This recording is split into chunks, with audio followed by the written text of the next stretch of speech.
ఇప్పటికిప్పుడు ఆంధ్రప్రదేశ్లో ఎన్నికలు జరిగితే సీఎం ఎవరని మీరు అనుకుంటున్నారు?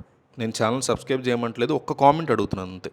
Jagan CM, Chandrababu CM. Jagan CM, Chandrababu CM. ఈ రెండిట్లో ఒక్కటి కామెంట్ చేయండి. ప్రతి ఒక్కళ్ళు మస్ట్ అండ్ షుడ్గా కామెంట్ చేయండి. గుండెల మీద చేసుకుని ధైర్యంగా దమ్ముగా కామెంట్ చేయండి. Each and every one comment చేయండి. 500 కామెంట్స్ టార్గెట్. నేను ఛానల్ సబ్స్క్రైబ్ చేసుకోండి, వీడియోకి లైక్ కొట్టండి, ఇట్లాంటి సోది అడగట్ల. ఛానల్ నుంచి వచ్చే డబ్బులు కూడా మేము తీసుకోవట్లేదు. మాకు కావాల్సింది ఒకటే, జగన్ సీఎం, చంద్రబాబు సీఎం. ఇప్పటికిప్పుడు ఏపీలో ఎన్నికలు పెడితే సీఎం అయ్యే అవకాశం ఎవరికి ఎక్కువగా ఉంది? చాలా పెద్ద సర్వే అవుతుంది, మిస్ అవ్వకుండా ప్రతి ఒక్కళ్ళు కూడా కామెంట్ చేయండి. ఆంధ్రప్రదేశ్ రాజకీయాల్లో నియోజకవర్గాల పునర్విభజన లేదా డీలిమిటేషన్ అనేటువంటి అంశం ఒక పెను బ్రహ్మాస్త్రంలాగా మారి కూటమి గుండెల్లో రైళ్లు పరిగెత్తిస్తుంది అంటూ వైసీపీ అనుకూల మీడియాలో వార్తలు వస్తున్నాయి. రాబోయే 2029 ఎన్నికల నాటికి రాష్ట్రంలోని అసెంబ్లీ పార్లమెంట్ స్థానాల యొక్క సంఖ్య భారీగా పెరగబోతోంది అని జగన్మోహన్ రెడ్డి నేతృత్వంలోని వైఎస్ఆర్ కాంగ్రెస్ పార్టీకి ఒక పెద్ద ఊరటగా మారింది ఇది అంటున్నారు. సాధారణంగా జనాభా ప్రాతిపదికన నియోజకవర్గాల సరిహద్దుల్ని మార్చడానికి పునర్విభజన అని పిలుస్తూ ఉంటాం మనం. గత 50 సంవత్సరాలుగా 1971 జనాభా లెక్కల ప్రకారమే సీట్లు కొనసాగుతూ ఉండగా, ఇప్పుడు కేంద్ర ప్రభుత్వం 2011 జనాభా లెక్కలను పరిగణలోకి తీసుకుని సీట్ల యొక్క సంఖ్యని పెంచడానికి సిద్ధమవుతోంది ఇప్పటికే. సో దీనివల్ల ఆంధ్రప్రదేశ్లో ప్రస్తుతం ఉన్న పరిస్థితుల్లో ఉన్న అన్ని అసెంబ్లీ స్థానాల్లో కూడా 263 వరకు, 25 లోక్సభ స్థానాలు 38 వరకు పెరిగే అవకాశం ఉన్నాయి. 175 263 అయ్యే అవకాశం ఉంది.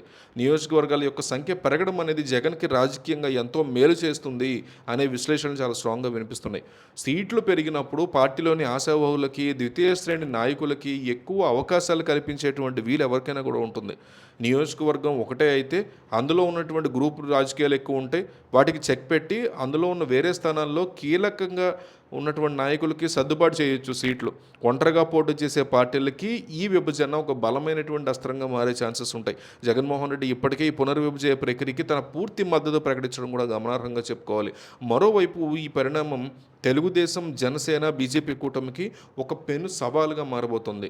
ప్రస్తుతం ఉన్నటువంటి 175 స్థానాల్లోని 3 పార్టీల మధ్య సర్దు చేయడం అనేది చాలా కష్టంగా సాగుతుంది ఆ పార్టీలకు అని చెప్తున్నారు. రేపు సీట్ల సంఖ్య 263కి పెరిగితే ఏ కొత్త సీటు ఏ పార్టీ కేటాయించాలి, ఏ నియోజకవర్గంలో ఏ పార్టీ అభ్యర్థి బలంగా ఉంటారు, ఇలాంటి విషయాల మీద 3 పార్టీల మధ్య ఏకాభిప్రాయం రావడం అనేది అత్యంత క్లిష్టమైనటువంటి ప్రక్రియ కాబోతోంది.